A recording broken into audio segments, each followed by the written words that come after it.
আমি কলেজে পড়ি। কলেজে যাওয়া আসার জন্য আমাকে গাড়ি ব্যবহার করতে হয়। গাড়িতে উঠলে দেখা গেছে যে অনেক সময় পুরুষ পাশে বসে, বিশেষ করে সিএনজি অটো। গাড়ি ব্রেক বা আঁকাবাঁকার কারণে ওই পুরুষের সাথে আমার টাচ লাগে, যেটা আমার অনিচ্ছায় ঘটে। তাহলে কি আমার গুনাহ হবে? এখন করণীয় কি? বাথরুমে কি ওযু করা যাবে? মুখে ক্রিম দিয়ে নামাজ পড়লে নামাজ হবে কি? আমি টয়লেটে গেলে যতই চেষ্টা করি গায়ে পেশাবের ছিটা পড়ে, আমার কি ওই কাপড়ে নামাজ হবে বা শরীর নাপাক হবে? সেলাই কাজ করি, অনেক সময় কিছু কাপড় থাকে সেগুলো ফেলে দেই বা রেখে অন্যদের কম কাপড় হলে ব্যবহার করি, ক্ষেত্রে গুণ হবে কি? মাসিক অবস্থায় মেয়েরা কি আজানের জবাব দিতে পারবে? স্বামী স্ত্রী একসাথে জামাতে ফরজ নামাজ পড়তে পারবে কিনা? আমি প্রেম করে বিয়ে করেছি, 11 বছর হয়ে গেছে। এখন যতটুকু জানি প্রেমের বিয়ে সহি হয় না। এখন কি করণীয় এবং কিভাবে সহি করা যায়? স্ত্রীর মাসিকের সময় রাতে একসাথে ঘুমানোর পর কি সকালে ফজর নামাজ পড়া যাবে? কারণ সাথে থাকতে গেলে স্ত্রীর সাথে বডির টাচ লাগবেই। নিয়মিত দুঃস্বপ্ন দেখি, করণীয় কি? শিশুদের খাবার খাওয়ানোর সময় কার্টুন দেখানো যাবে কিনা? খেজুর ও শশা কোন পদ্ধতিতে খেলে স্বাস্থ্যবান হওয়া যায়? হাদিসের আলোকে দয়া করে জানাবেন। চলে যাচ্ছি তাহলে আমরা প্রশ্নোত্তরের ধারাবাহিকতায়। মাহনাজ আখতার আপনি লিখেছেন, মাসিক অবস্থায় মেয়েরা কি আজানের জবাব দিতে পারবে? পারবে। মাসিক অবস্থায় আজানের জবাব দেওয়াতে কোনো অসুবিধা নেই। দুরুদ, জিকির, দোয়া এগুলো সবগুলোই আপনি মাসিক অবস্থায় করতে পারবেন। দিনই প্রচুর পড়া ইত্যাদি আপনি করতে পারবেন। আমার হাসিবুজ্জামান আপনি লিখেছেন, সকাল সন্ধ্যার আমলের মধ্যে সকালের আমল কি ফজরের ফরজ সালাতের আগেই করা যাবে?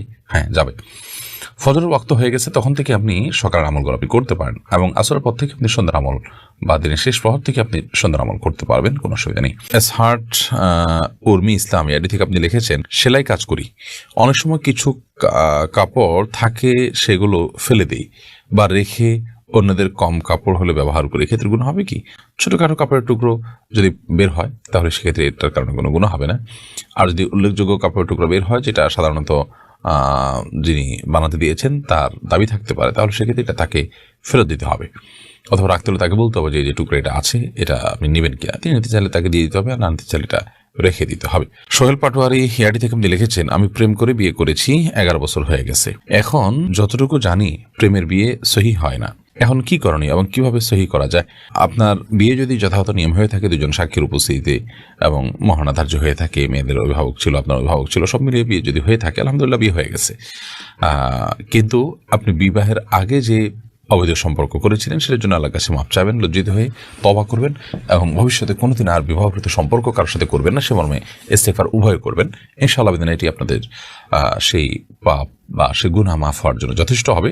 বাকি এখন বিয়ের পর আর নতুন করে আপনাদের কোনো কিছু করার নেই, তওবা এবং ইস্তেগফার করা ছাড়া। সুমাইয়া আক্তার লিখেছেন, নিয়মিত দুঃস্বপ্ন দেখি, করণীয় কি? দুঃস্বপ্ন বলতে যে স্বপ্ন দেখার পর আপনি ভড়কে যাচ্ছেন, ভবে যাচ্ছেন, এটা শয়তানের দেখাতে পারে, ব্ল্যাক ম্যাজিক কারণ হয়ে থাকে, সেজন্য আপনি রুকিয়া করবেন, ঝাড়ফুঁক করবেন এবং কোরআন কারীমের তেলাওয়াত বেশি বেশি করে করবেন, বিশেষ করে যেগুলো রুকিয়ামূলক সেগুলো শুনবেন বেশি বেশি করে। আর যদি আপনার কাছে অর্থবহ স্বপ্ন মনে হয় যে আপনি বা মানে কোনো বাজে কোনো ইঙ্গিত পাচ্ছেন, তাহলে সেক্ষেত্রে আপনি আল্লাহর কাছে পানা চাইবেন। আল্লাহ আমি এই স্বপ্নের থেকে, মন্দ দিক থেকে, ক্ষতিকর দিক থেকে আপনার কাছে পানা চাই, আল্লাহর কাছে ইস্তেগফার করবেন, পানা চাইবেন, ইনশাআল্লাহ যথেষ্ট হবে। মারুফ আক্তার আপনি লিখেছেন, বিভিন্ন শপে হিন্দুদের পূজা, ফাল্গুন আরও অনেক কিছুর উপলক্ষে বিভিন্ন অফার দেওয়া হয়, এখান থেকে আমরা কি কোনো প্রোডাক্ট কিনতে পারবো? কোনো অসুবিধা নেই। আপনি এই অফার উপলক্ষে আপনি কম দামে পেয়েছেন, কম দামে পাওয়াতে সেটা নেওয়াতে কোনো অসুবিধা নেই।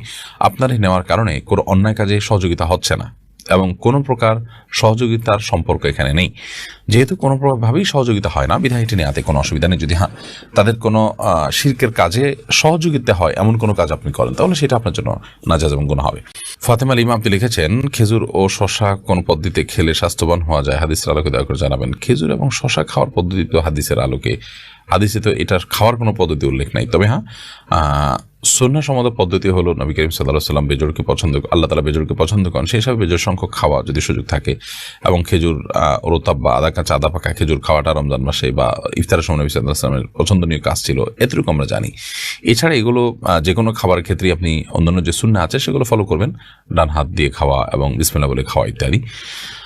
এর বাইরে এটার স্বাস্থ্যগত দিক উপকারিতা আমরা কিভাবে বিষয় অর্জন করবো সেটা অবশ্য সংশ্লিষ্ট বিষয় বিশেষজ্ঞদের কাছ থেকে জানতে হবে। তাসমিমা বাঁধন জ্যোতি আপনি লিখেছেন, স্বামী স্ত্রী একসাথে জামাতে ফরজ নামাজ পড়তে পারবে কিনা, যদি পারে তাহলে কি একামত দিতে হবে, তাছাড়া অন্যান্য নফল নামাজ কি জামাতে পড়তে পারবে? স্বামী স্ত্রী একসাথে জামাতে নামাজ পড়তে পারে, যার যার নামাজ শেষে পড়তে পারে। আর যদি যার যার নামাজ সে পড়তে পারে, জামাতে নামাজ পড়ে, তাহলে সেক্ষেত্রে স্বামী সামনে স্ত্রী পেছনে, অর্থাৎ পাশাপাশি না দাঁড়িয়ে নামাজ পড়তে পারে। এটা মাঝে মধ্যে জামাত মিস হয়ে গেল পুরুষের, সেক্ষেত্রে এটা করতে পারে। নিয়মিত এটি করবেন না তারা, বাসায় অন্য জামাত তরক করে। এবং একামত দিবে স্বামী, নিজে একামত দিবেন। আর অন্যান্য নফল নামাজ, বিশেষ করে তাহাজ্জুদের নামাজ ইত্যাদি, তারা যদি জামাতে পড়তে চান, স্বামী সামনে ইমামতি করবেন, স্ত্রীর পিছনে নামাজ পড়বেন, হতে পারে। ফেরদৌস আহমেদ প্রধান আপনি লিখেছেন, স্ত্রীর মাসিকের সময় রাতে একসাথে ঘুমানোর পর কি সকালে ফজর নামাজ পড়া যাবে? কারণ সাথে থাকতে গেলে স্ত্রীর সাথে বডির টাচ লাগবেই। স্ত্রীর সাথে বডির টাচ লাগলে কোনো অসুবিধা নেই। মাসিক অবস্থায় আপনার স্ত্রীর সাথে আপনার বডির টাচ লাগলে যে আপনি নাপাক হয়ে যাবেন এবং আপনার গোসল ফরজ হবে, ব্যাপারটা কিন্তু সেরকম নয়। অতএব সেটি ভিন্ন বিষয় যে আপনি যথাসম্ভব নিজেকে আপনার যদি নাপাক লাগার সম্ভাবনা থাকে তাহলে সেক্ষেত্রে সেখান থেকে আরো বেঁচে থাকবেন, বাট একসাথে সাথে কোনো অসুবিধা নেই। সেরিনা আক্তার লিখেছেন, মুখে ক্রিম দিয়ে নামাজ পড়লে নামাজ হবে কি?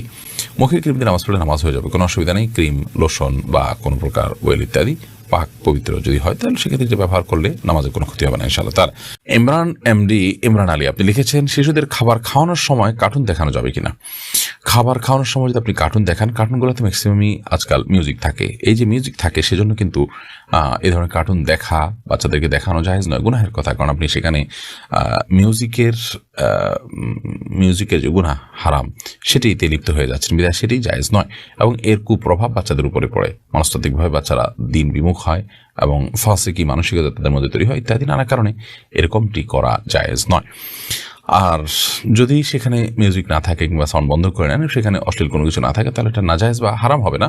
বাট সন্তানের জন্য চোখের ক্ষতি, ব্রেনের ক্ষতি নানা দিক থেকে, সেজন্য এটি না করা উত্তম এবং ভালো।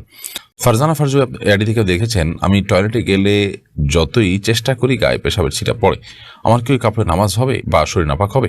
যদি আপনার টয়লেটে গায়ে পেশাবের ছিটা আসে, সেই ছিটাগুলো যদি ওই যে শুয়ের আগায় যতটুকু পানি পড়ে এই টাইপের ছিটা, তাহলে সেক্ষেত্রে আপনার এর কারণে কোনো চিন্তা করার কোনো কারণে, এর কারণে আপনার শরীর বা কাপড়ে লাগলে সেটা নাপাক হবে না, কারণ এটি মানুষের সাধ্যের বাইরে এটুকু থেকে বেঁচে থাকা। তবে আপনি যদি দাঁড়িয়ে পেশাব করেন তাহলে সেক্ষেত্রে এই ধরনের ছিটা পড়ার সম্ভাবনা বেশি থাকবে। বসে পেশাব করলে সেটার সম্ভাবনা কম থাকবে। সতর্ক থাকবেন সর্বোচ্চ, কারণ কবর আযাবের অন্যতম কারণ হলো পেশাব থেকে পবিত্র ভালো করে না হওয়া। আমাদেরকে মাফ করুন। আর যদি আপনি শত চেষ্টা করার পরও পারেন না, লেগে যায় 2-1 ফোঁটা, তাতে কোনো অসুবিধা নেই ইনশাআল্লাহ বিদিনিল্লাহ। এমনি সাইফুল ইসলাম সুলতান আপনি লিখেছেন, বাথরুমে কি ওযু করা যাবে?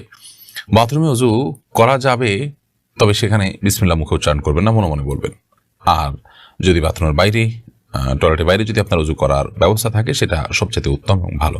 জান্নাতুল ফেরদৌস আপনি লিখেছেন, আমি কলেজে পড়ি, কলেজে যাওয়া আসার জন্য আমাকে গাড়ি ব্যবহার করতে হয়। গাড়িতে উঠলে দেখা গেছে যে অনেক সময় পুরুষ পাশে বসে, বিশেষ করে সিএনজি, অটো। গাড়ি ব্রেক বা আঁকামাকার কারণে ওই পুরুষের সাথে আমার টাচ লাগে, যেটা আমার অনিচ্ছা ঘটে, তাহলে কি আমার গুনাহ হবে? এখন করণীয় কি? প্রথমত, এ ধরনের পুরুষের সাথে একজন পরনারী পাশাপাশি না বসা উচিত। হাতে ব্যাগটা কোনো কিছু থাকলে সেটা মাঝখানে দিয়ে দেওয়া দরকার, তাতে আপনি বেঁচে থাকতে পারেন। এইটুকু অন্তত আপনার চেষ্টা থাকা উচিত। এবং অনিচ্ছাকৃত এরপরও যদি ব্রেকের কারণে আপনার টাচ হয়ে যায়, তাহলে সেক্ষেত্রে ইনশাআল্লাহ গুনাহ হবে না। কিন্তু নিজের সর্বোচ্চ চেষ্টা থাকতে হবে যাতে করে পর্দার খেলাফ না হয় এবং তার শরীরে স্পর্শ না